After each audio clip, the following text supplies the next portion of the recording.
So guys, let's read this article. How paper magazine's web engineers scaled their backend for Kim Kardashian. How they did it.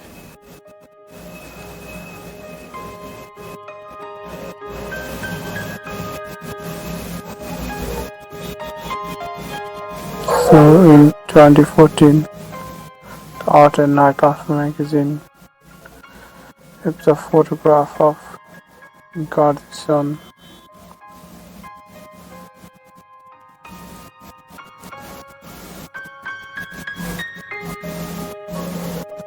So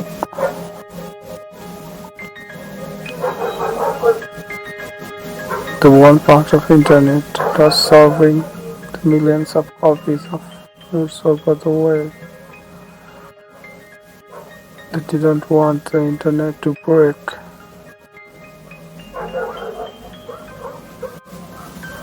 So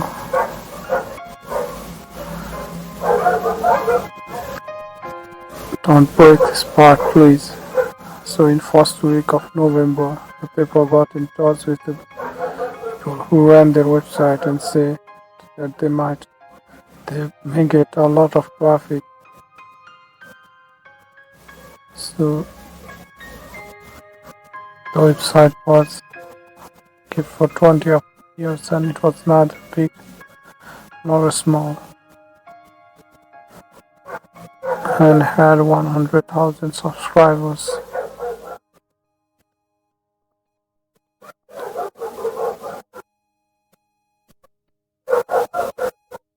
So the company that keeps the papermac.com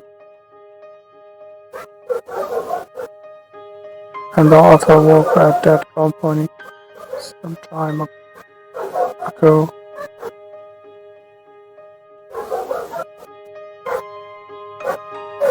So they will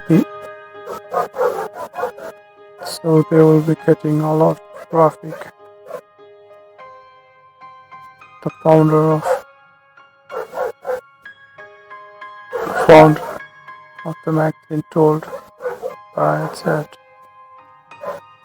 and the paper could handle 1 million people per month, no problem. And it handled that before that too.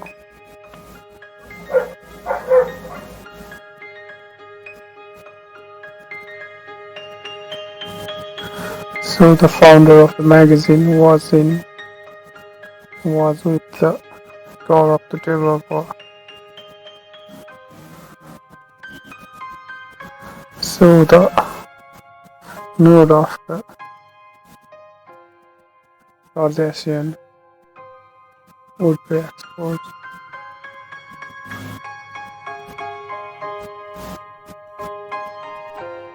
So the developer understood the project and knew why it was important.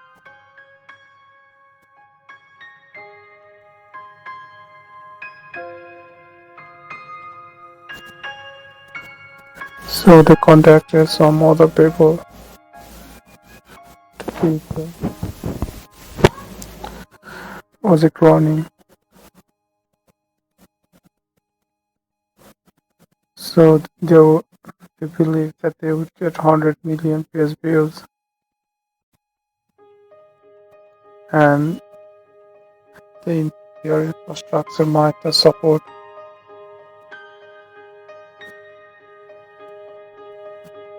So they started to work on the scaling.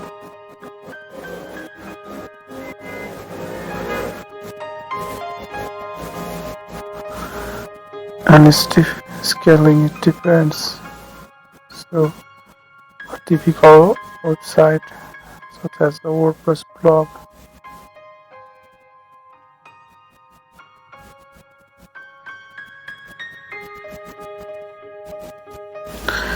there are people who can fix this and doesn't cost to one, but the papermac.com websites need some kind of customization.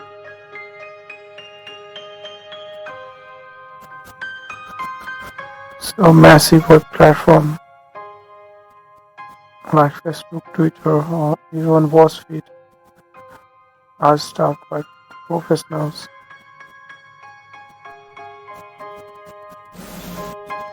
So the paper was asking,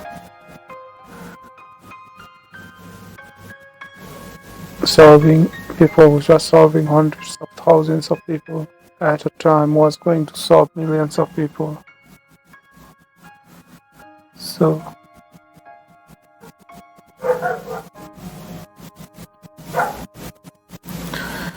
this magazine was posted in Amazon Web Service or AWS. In the AWS cloud, and the database was kept in Amazon, some kind of old relational database.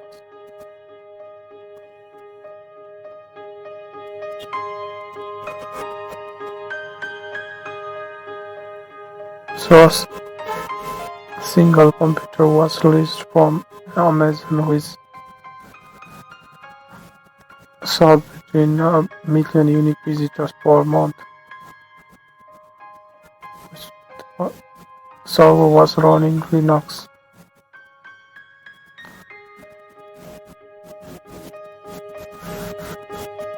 Also there was some kind of CMS where the editor logs in and creates new article, and the CMS saves the article in database.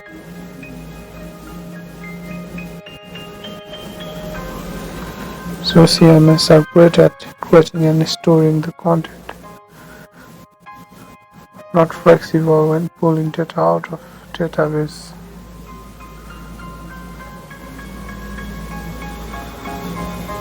So the movable drive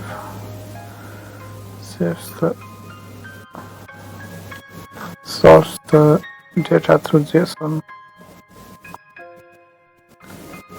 and adds some custom code return sometime ago.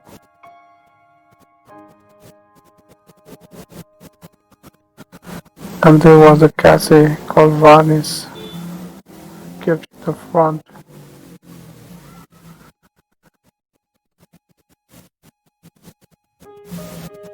So the Varnish checks if the page was ready to solve, and if it was not, it asks the solver for the page and keep the copy for the next person. And that's how the web page was made. Stacked.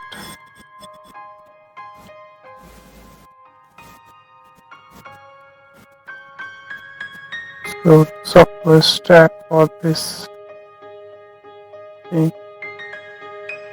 and the infrastructure for the AWS included some kind of AWS server and a load balancer and the Varnish cache. This was the architecture they decided. So for preparing for the cache was everything.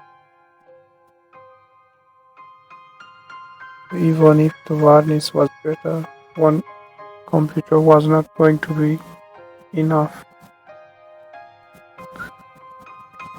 So they got a Amazon cloud with a large hard drive and copied all the images files from the original server to the new server,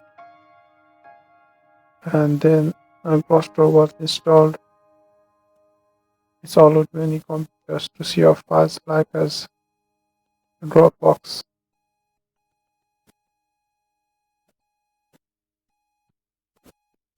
So the original goal was to change as little code as possible.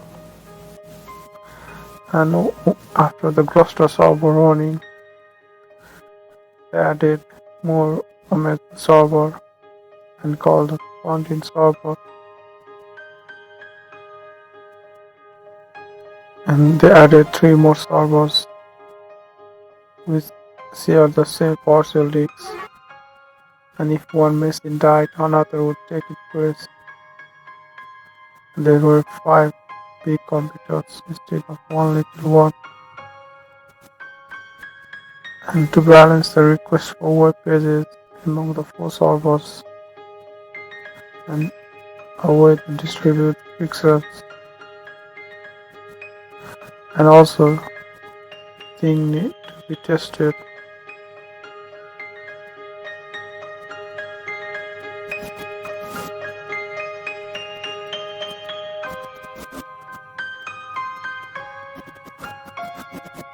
So our elastic load balancer was offered or used from Amazon, and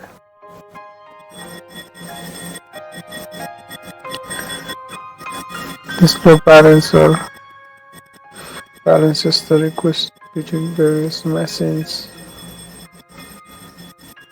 So a lot of devices can be added.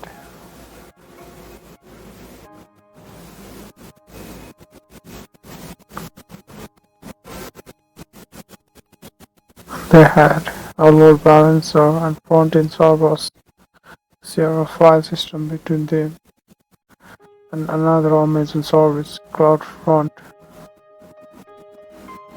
was used as a CDN, which is like a distributed cache service.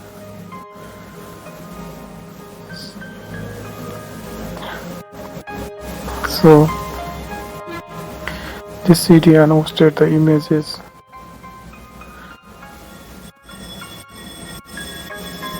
and there were five computers sitting behind a load balancer.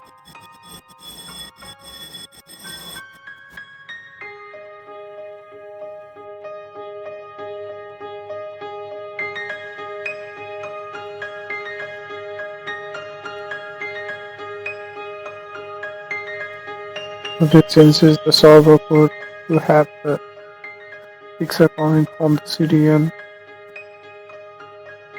and they only changes the domain name from papermac.com to cdn.papermac.com. There were no change in the code.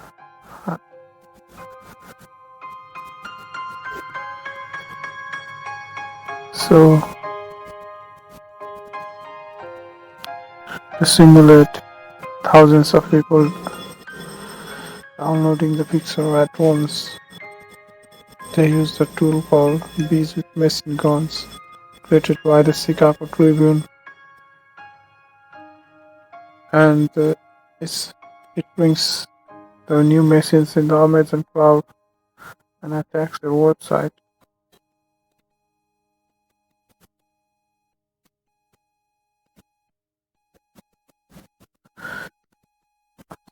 They couldn't get more than 2,000 requests per second. And they couldn't really check the website.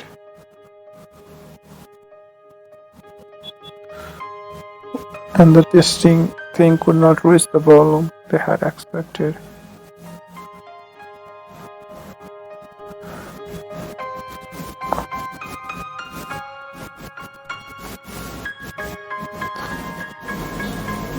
So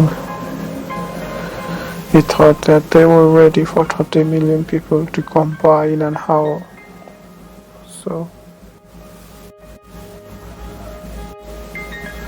if they needed to host 16, 19 or 120 million users per hour, they need to automate the process.